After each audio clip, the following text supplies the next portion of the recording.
Hello, class. My name is Abraham Maslow. I would like to take a second to tell you about myself.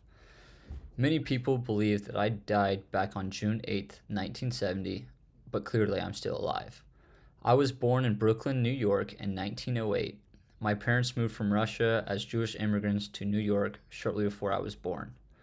I was the oldest of 7 children and grew up in a lower class, multi ethnic neighborhood. Due to my Jewish background, I was bullied, which caused me to seek refuge in the library, which became a second home for me.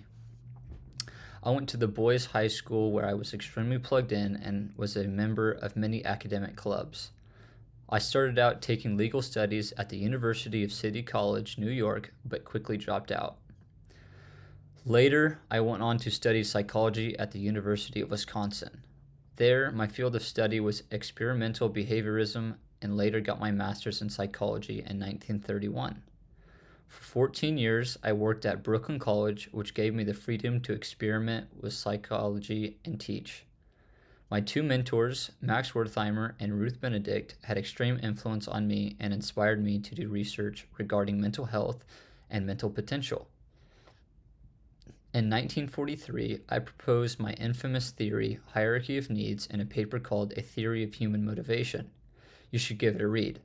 It is available if you subscribe to APA PsychNet, which will give you access to my full paper.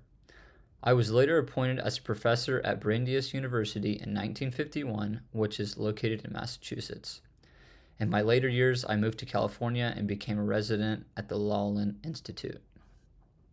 Let me take a second to discuss my theory, hierarchy of needs. I believe that everyone strives to seek satisfaction over their lives through the fulfillment of their needs. There's 5 main levels of people's needs. Psychological needs is the first one, which includes the basics for people. This is air, water, food, shelter, sleep, and reproduction.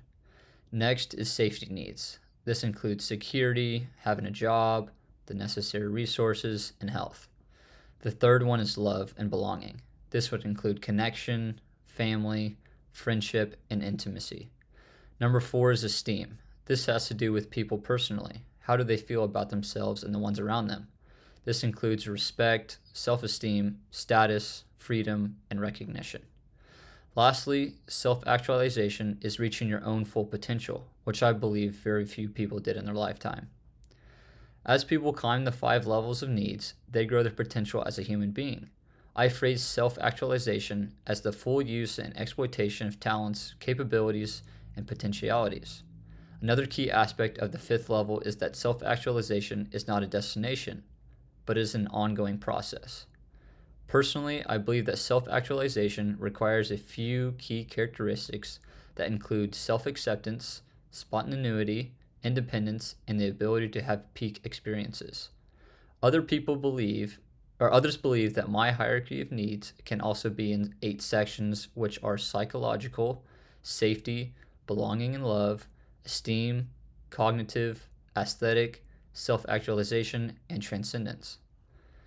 Going back to more than just my famous theory, I married my first cousin Bertha Maslow in 1928 when I was just 20 years old. My marriage was the start to my success and gave me a much better home environment than the one I grew up in. I had 2 daughters, which I cared for very much, and we all loved to spend time together. Some of the backlash I get from my theory is methodology, which is from picking a small number of people that I considered to have reached self-actualization and transcendence.